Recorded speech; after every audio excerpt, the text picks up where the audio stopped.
Four Knights of the Apocalypse chapter 175 is officially out, and this was an insane chapter for Gawain. I honestly really loved it. Obviously, if you can guess from the thumbnail, you can guess why I love this chapter. But the way this chapter ends up being paced and how things ultimately conclude was honestly the best way this chapter could end.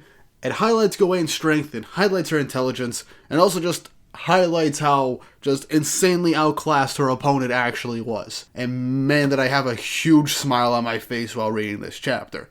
And we got set up for the next fight as well, so honestly, everything was perfect. Now, before we jump into the chapter, don't forget to like and subscribe and hit the notification bell for updates on future videos. Really helps, and it shows you guys enjoy the content I make here on the channel and shows you want to see more. Also, I made a second channel that I'm going to be uploading my first video on there within the next couple of days called GW Comics, where I'll be talking about comic books and other comic book media, mainly Ultimate Marvel and Absolute DC, along with some other stuff with video essays, etc., similar to what I do for this channel. So if you can spare the time and you like comic books or just superheroes in general, please go over and subscribe to that channel. Link's going to be in the description down below. It's a passion project of mine, and I would really appreciate it if you guys checked it out.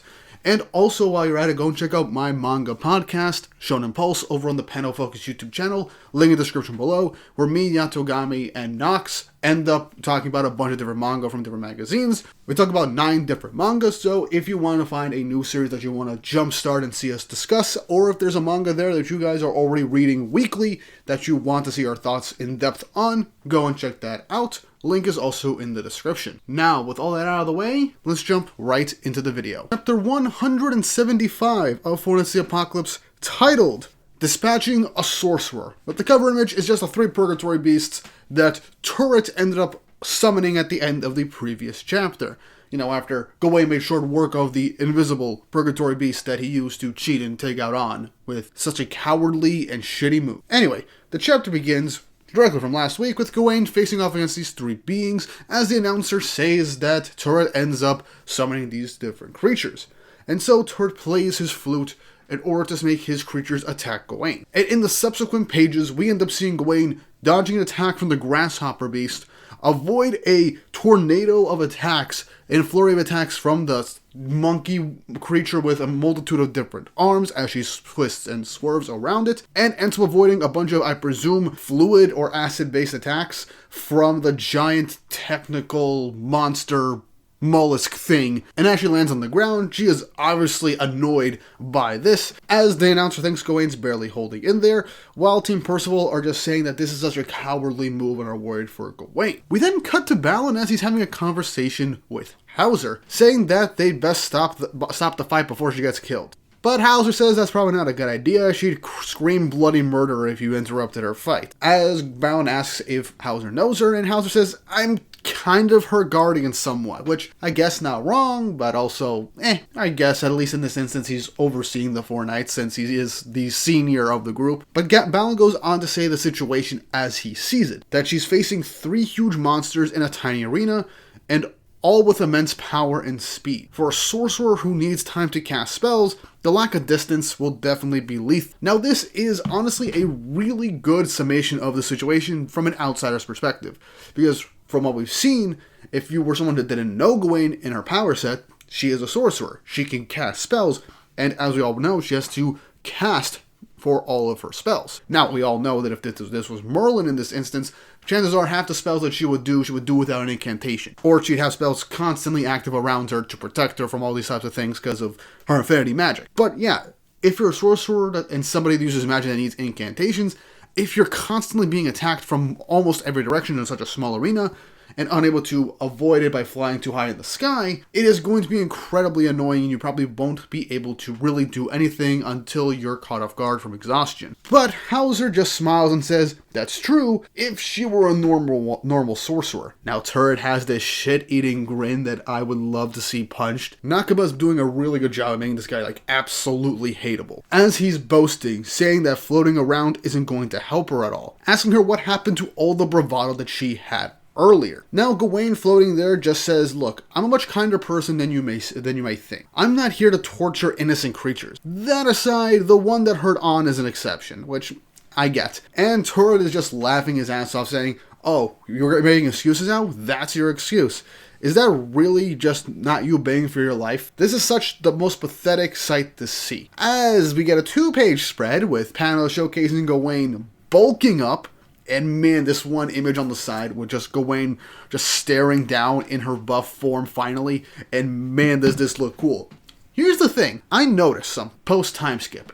Once Gawain got into her baseline outfit that she had, like before the time skip, and is now wearing it constantly. She looks better now post-time skip with this design, and even in her buff form, which I've previously stated that I don't like with this outfit, looks so much better. I think it's the hair. Legitimately, I think it's just the hairstyle that makes everything, puts everything together. That's just me. Let me know in the comments if you guys actually like her design a lot more now post-time skip. I haven't said anything, but I kind of like her design now more post-time skip. Even the outfit, surprisingly enough. And I think it now kind of works. Even in her buff form, which I previously stated, just didn't seem to work at all. But yeah, Gawain bulks up instantly, shocking the crowd and Balin, and excites Team Percival, as I guess they forgot that she can do that for an instance.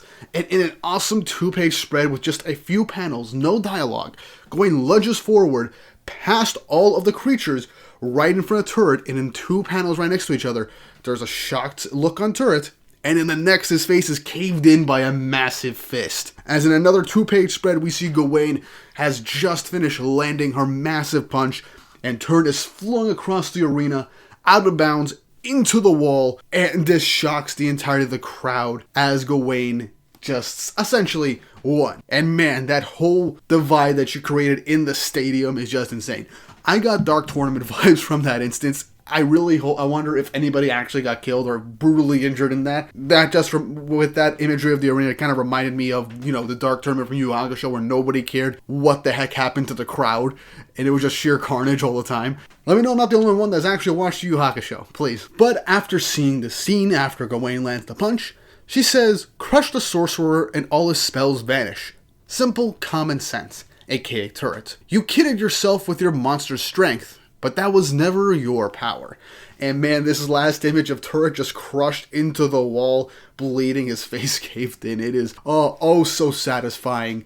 I was expecting him to get burned alive from her, but you know what? Gawain going buff form and just absolutely dog-walking him with just a single punch with so much ease is just awesome. And also, I just like the fact that she's like, look, you're summoning these creatures basically to be under your command. I'm not going to fight these things. I have no reason to. It's just the one that actually hurt my friend that I'm just going to lash out some of my anger on. You, however, yeah, you're free game, bud.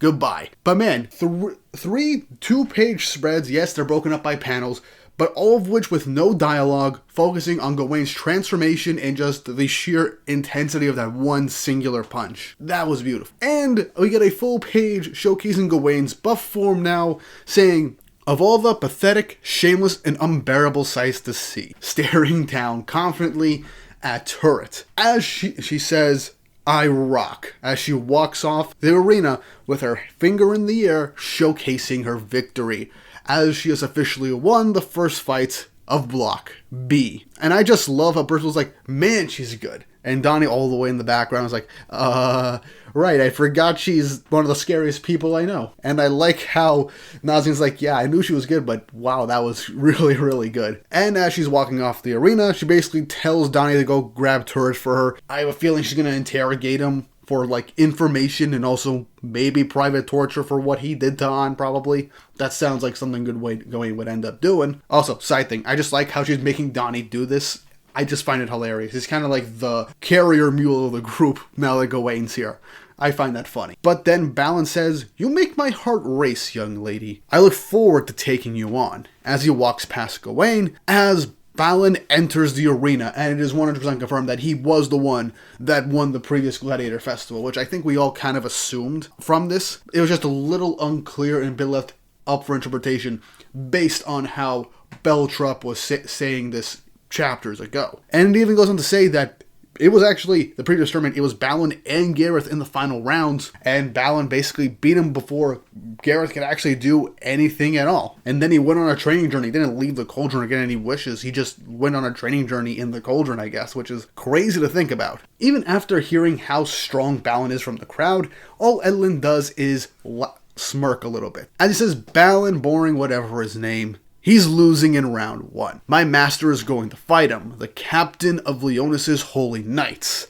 as Hauser makes his way onto the arena, squaring off against Balin. Hauser greets him saying, "Not bad. Feels like a party now, right?" As Balin says, "You said it, and I sure don't mind." As the two of them get ready with the battle beginning, as they both lunge forward, and the chapter ends with the two of them clashing blades. Man, this was a good chapter. I loved everything going. I think I gave all of my actual opinions on what I thought about this chapter at the start of the video and towards basically throughout the commentary. But the way Gawain just instantly went buff once she realized, okay, these guys aren't giving me a moment to cast spells, make me preserve my strength, I'll just go buff, one quick punch right off and take the guy out in a singular blow, and then the Purgatory Beast disappear due to his magic not being stable anymore and him being unconscious. But yeah, Gawain flexing like that, I will always love it. Every instance we've seen Gawain do this, from Leonis in the Demon Realm arc, and now I just can't get enough of it, and I really want to see her fight Balin now. And Hauser is fighting Balin now, so